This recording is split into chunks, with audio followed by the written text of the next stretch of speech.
Of the galaxy, where thousands of civilizations lived under the rules of the Galactic Council, a peaceful summit was taking place, a grand event held once every 100 years to ensure balance and harmony between the stars.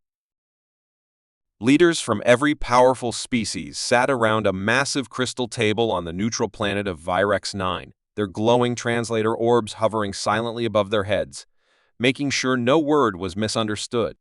Everything was calm, diplomatic, and routine until the unexpected happened. Without warning, the room's lights flickered, the translators froze, and a deep static filled the hall. The symbol of the Varnock Empire, a crimson spiral over a shattered sun, appeared on every hologram screen, followed by the sharp voice of High Lord Zarzul. His face, reptilian and proud, appeared before the entire assembly, eyes glowing with certainty and arrogance. "This is a message to the Galactic Council and to all species who value order," he said. "The humans of Earth have violated interstellar law. They have interfered in affairs beyond their right, and they've shown defiance where obedience was expected. As of this moment, the Varnock Empire officially declares war on the species known as Homo sapiens." The hall erupted not in applause or support, but in gasps, panic, and confusion. Whispers moved like wildfire. Delegates stood in disbelief, looking at each other, unsure whether they had heard correctly. War on humans? Many hadn't even considered humans important. They were a relatively new species on the galactic stage, officially recognized only a few decades ago.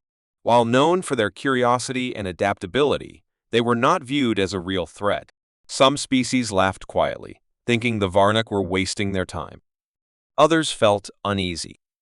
A few remained completely silent, their faces pale, remembering stories not found in official records. Deep within the delegation of the Threx Confederacy, Elder Sorun closed his eyes and muttered, "You've made a mistake. Zol, you've made a mistake that will burn across generations." His aides asked what he meant, but he didn't answer. Far away on a distant moon, the Dalkari Queen stared at the screen, her claws shaking, and whispered, "Why would anyone wake the sleeping storm?" Meanwhile, the Varnock fleets were already moving. Ships were leaving hangars. War factories were activating. The Empire believed this war would be quick and glorious. They imagined a short battle, a surrender, and the addition of Earth to their long list of conquered planets. But they didn't understand. They hadn't studied Earth's history, nor had they cared to learn about human nature. The warning signs were all there, scattered across small reports, quiet stories, and records buried too deep. Records of humans surviving impossible odds, of rebuilding after total destruction, of inventing faster than any other species, and of fighting wars not for power, but for survival, with a kind of determination that was difficult to explain. The humans had not asked to be part of the galaxy they were invited, and they had accepted with caution, curiosity, and patience. But now, patience would end. Across the galaxy, leaders began calling emergency meetings. The Galactic Council demanded answers. The Varnock ambassador stood firm. "We are not afraid," he said boldly. "The humans are nothing compared to our power." But power was never the issue. The question wasn't about fleets or weapons. It was about what happens when you push a species that has been pushed before too many times and still stands up every single time. On Earth, the skies remained calm. There was no panic in the streets, no cries of fear, just a quiet moment, as if the planet was taking a breath. In military bunkers, lights blinked green. In orbit, satellites adjusted silently. On moon bases, soldiers began to gather. And in the command center, buried deep under a mountain, a single message was prepared, short, calm, and final. It read, "Message received." Engaging. That message would soon be known across the stars, and many would remember the moment they first saw it, not because of what it said, but because of how it felt like the stillness before a great storm. Some races began preparing for possible evacuations, not knowing who would be targeted next. Others hoped it would all end quickly. But those who had truly studied humans, they knew better. The storm was coming, and this time it would not be stopped by fear or treaties. The war had been declared, yes, but not by Earth. The Varnock had made the first move. And now, the galaxy was about to learn what it really meant to provoke the deadliest species in existence, not by strength, not by numbers, but by the one thing no other species could fully understand: the human will to survive, fight back, and never surrender. As the Varnock Empire proudly prepared its fleets for war against Earth, many in the galaxy watched with growing unease, not because they feared the Varnock, but because they remembered what the Empire had forgotten. The Varnock believed they were about to crush a weak and inexperienced species, yet they never asked the important question: what kind of species survives everything the humans have survived? They had relied on surface-level reports, casual data that described Earth as a planet filled with unpredictable weather, unstable nations, and an emotional species known for fighting among themselves. To the Varnock, humans were messy, chaotic, and lacking discipline. But what they failed to see was the hidden truth behind that chaos, the strength that came from suffering, adapting, and rising every time the world tried to break them. In ancient archives across the galaxy, there existed reports classified and often ignored about the earliest human encounters. These weren't written by the humans themselves, but by alien observers who had visited Earth in secret over the centuries. One such report, marked high risk, described how humans had once lived through a period of global war, where cities were burned, millions died, and still, humanity rebuilt. Another report spoke of how they survived deadly plagues without outside help, their scientists working day and night until cures were found. Then there was the most chilling file of all, labeled in bold red, Emotional Resilience Anomaly. It detailed how humans could experience complete loss: homes, families, entire nations, and still stand again, not just as individuals, but as one people. Many species broke under pressure, surrendered when cornered, or fell apart when hope was lost. But not humans. When they had nothing, they became dangerous, not wild, not mindless, but focused. That was what scared the few who knew them well. On the distant world of Harayan, a quiet historian named Traylon sat alone in his library, reading one of these forgotten records with shaking hands. He had studied hundreds of species across the galaxy, but humans were different. Their wars were not short, their peace was never permanent, but their determination, it was unmatched. He read about a soldier who had walked through fire to save wounded comrades, about astronauts who had launched into space knowing they might never return, and about civilians who had chosen to stay behind during disasters, just to help others survive. Traylon had once called them the species of sacrifice, and now someone had declared war on them. The Varnock never asked why humans had such strong armies even in peacetime, or why they trained civilians in survival skills. They never questioned why Earth's colonies had redundant communication systems, hidden bunkers, and emergency fleets waiting in deep space. The truth was simple: humans had never known true peace.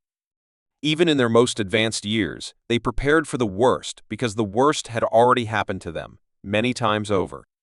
Across the stars, a few wise species began reviewing their ancient logs, trying to decide whether to interfere or stay silent.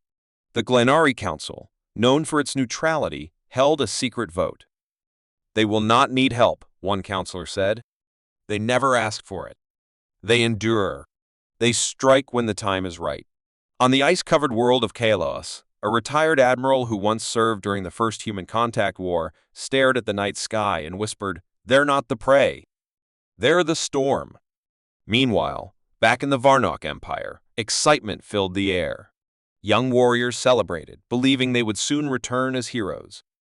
Propaganda spread, painting humans as weak and primitive. No one dared to challenge this view, even as whispers of concern started to rise. One lower-ranking strategist tried to present an old report about human adaptability in war zones, but his superior dismissed it. "They have no discipline," he said. "We will break them in days." But what they didn't understand was that human discipline didn't come from orders, it came from choice. From unity born in the fire of hard times, from generations who had learned that survival wasn't a gift, but a fight. Earth was not responding with loud threats or fiery speeches. Instead, their preparations were silent, methodical, and precise. The outer colonies, which had long been seen as vulnerable, were strengthening their shields. Civilian transports were vanishing from public scanners. Mining stations were shifting their focus from minerals to weapons production. And through it all, Earth said nothing. No news broadcasts, no pleas to the Council. Just quiet movement. That silence began to worry the few alien species who had once fought beside or against humans. The Drexari, a warrior species that had once raided an early human colony and lost an entire fleet to what they believed would be an easy attack, now held a private meeting. Should we warn them?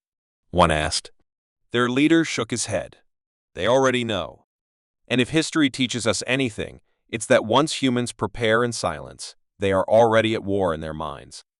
As time passed, a pattern began to form, an invisible storm gathering at the edge of known space. Human freighters were rerouting without explanation.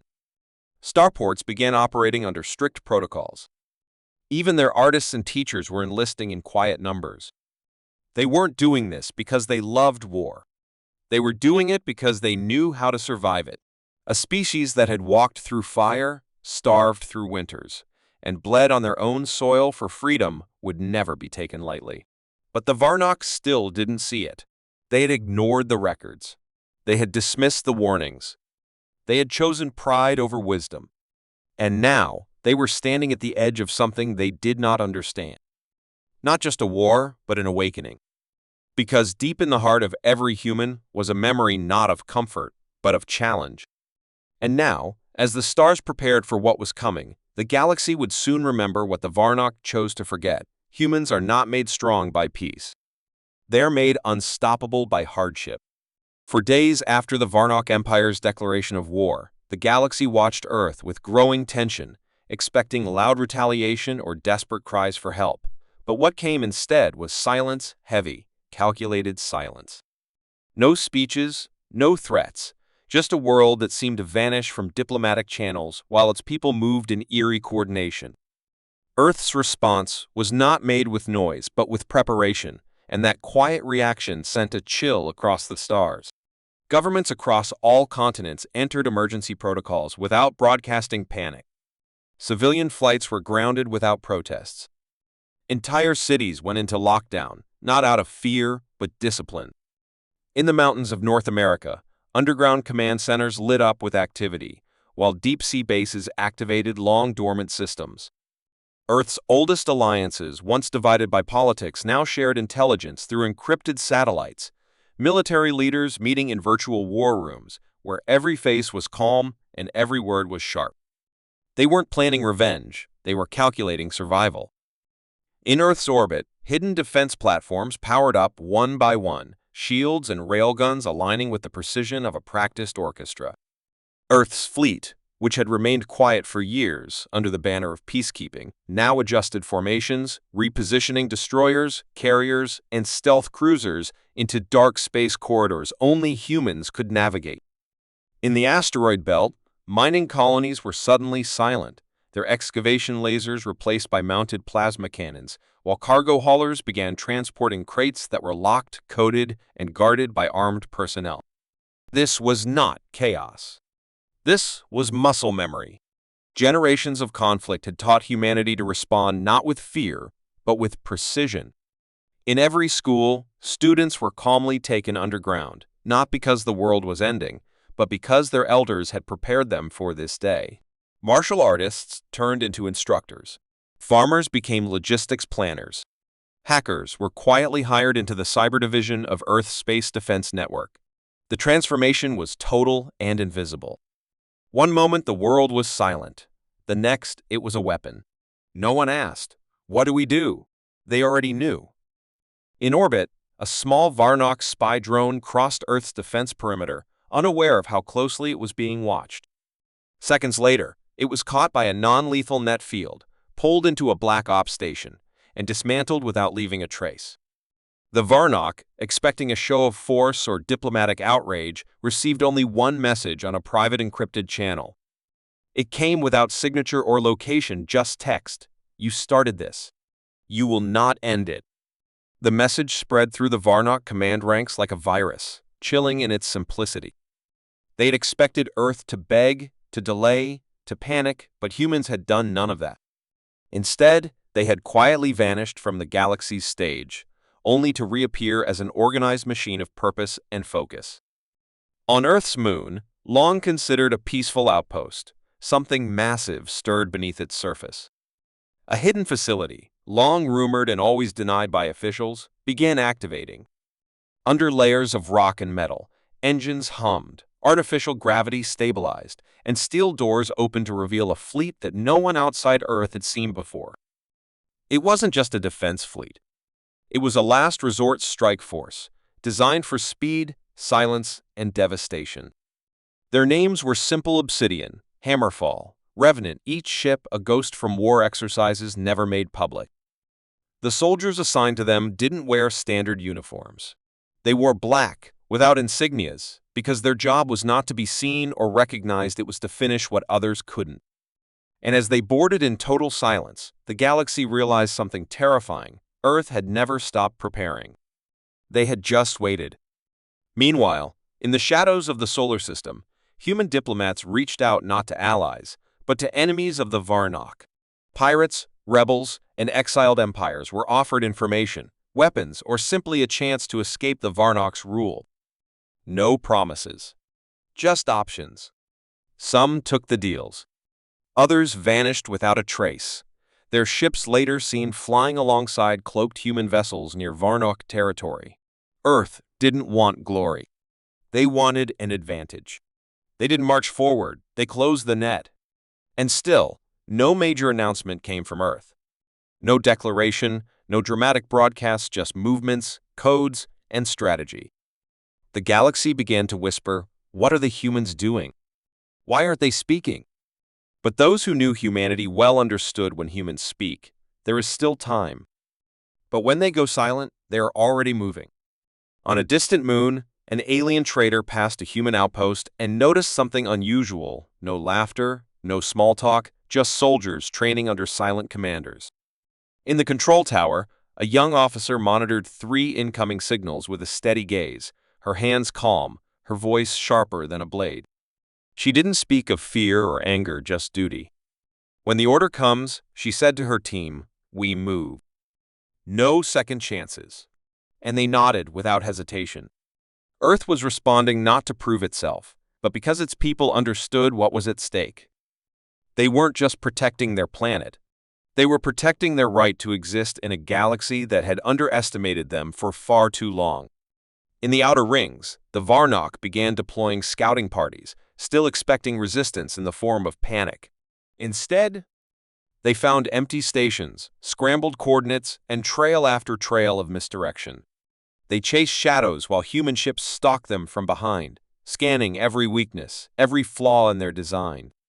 The Varnock had sent a message of power. Earth had answered with a game of silence, shadows, and strategy.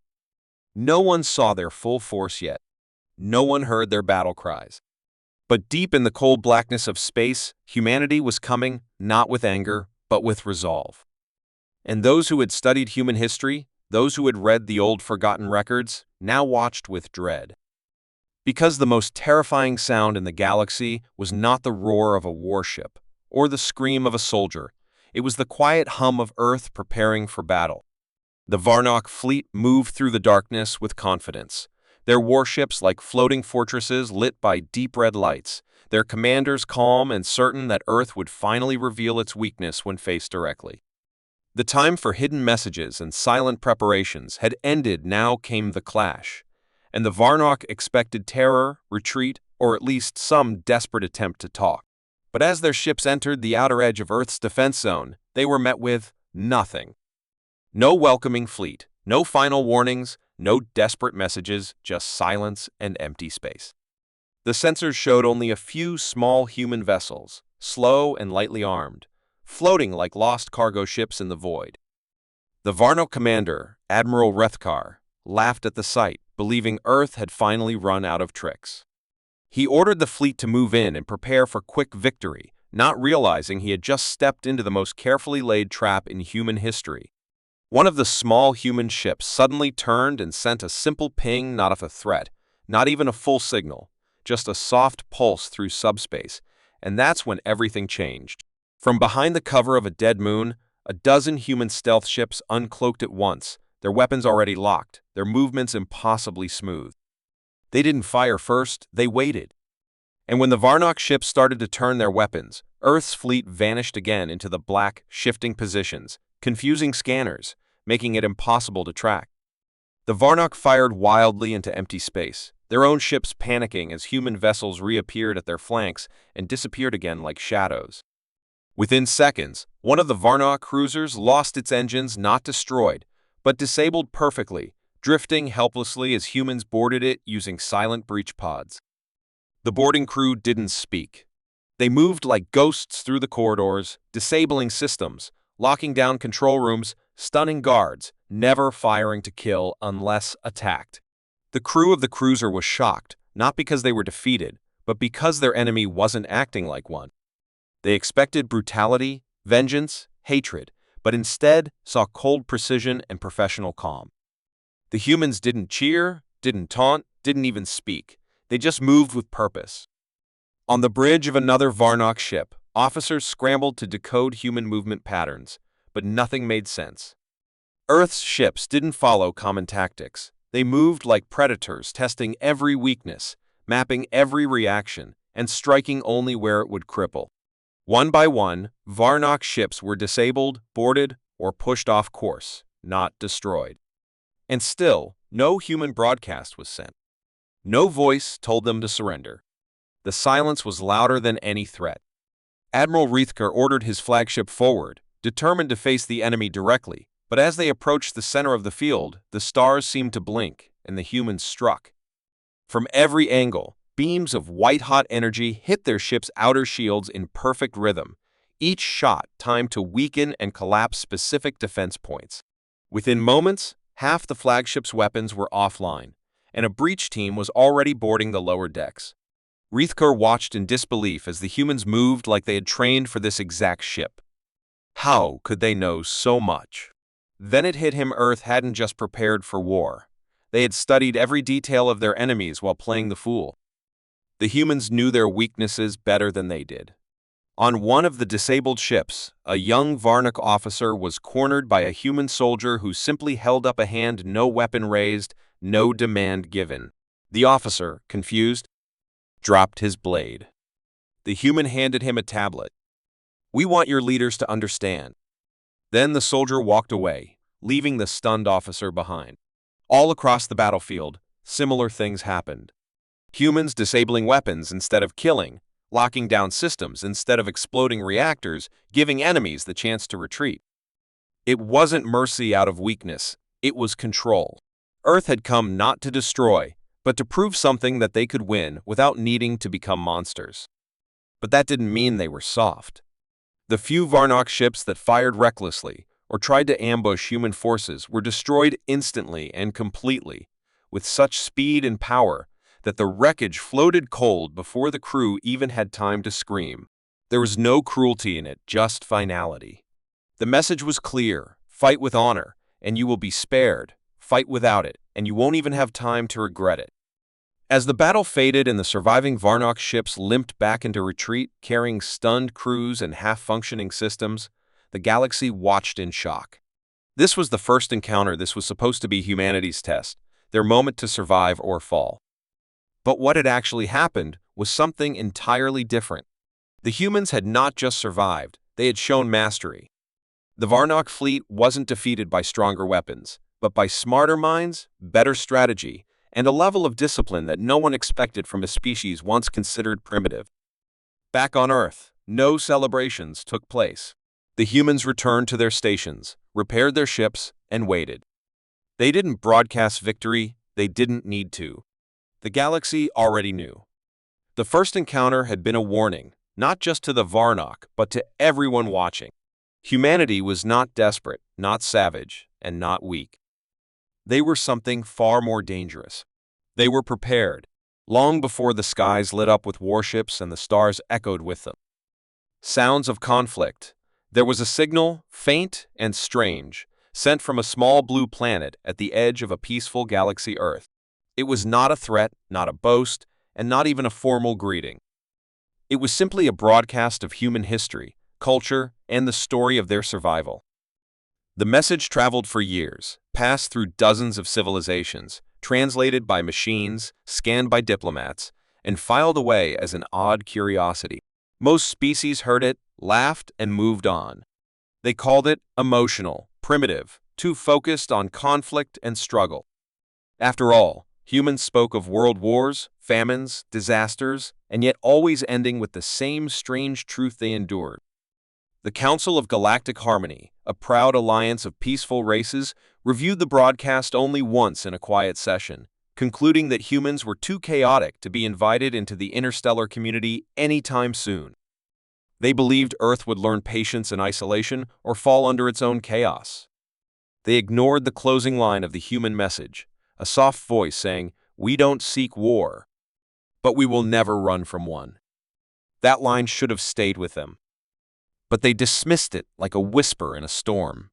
The Varnock Empire, however, heard the message differently. Their war leaders found amusement in Earth's painful history, mistaking it for weakness. They saw a species constantly breaking and bleeding, believing that humans were fragile, angry, and easily crushed. What they didn't understand was that every fall in human history came with a rise that followed. Every dark age was met with invention. Every wound taught a lesson. The warning was never hidden, it was in plain sight. But arrogance made them blind. When the Varnock decided to invade, they expected another easy victory. The galaxy had always bowed before them, either in fear or in surrender. And when Earth didn't respond with panic, they assumed it was ignorance. No one told them that Earth had been preparing since the day the first alien probe entered their atmosphere. The silence from Earth was not fear, it was strategy. Observers from neutral species kept their distance, hoping to report another fall of a primitive world. But what they saw shook them to the core. The moment the first Varnock warship entered Earth's orbit, it was hit with targeted electromagnetic pulses that destroyed its communication system and navigation controls, leaving it floating helpless. No shots fired. Just cold, calculated silence. The second wave of Varnock forces came with heavier firepower, but Earth's defenses didn't rise from the ground, they came from space itself. Human stealth stations hidden in asteroid fields activated, sending out swarms of drones that jammed Varnock's systems, blinded their scanners, and sliced through their armor without warning. And then Earth sent only one message to the Varnock command ship: "We gave a warning. You didn't listen." That was it. No declaration, no explanation. Just a reminder. The galaxy watched in horror as the Varnock war fleet began to collapse, not because of brute force, but because humans struck where it hurt the most: their pride, their systems, and their overconfidence. Even then, some members of the Galactic Council believed it was luck or hidden alien allies assisting Earth.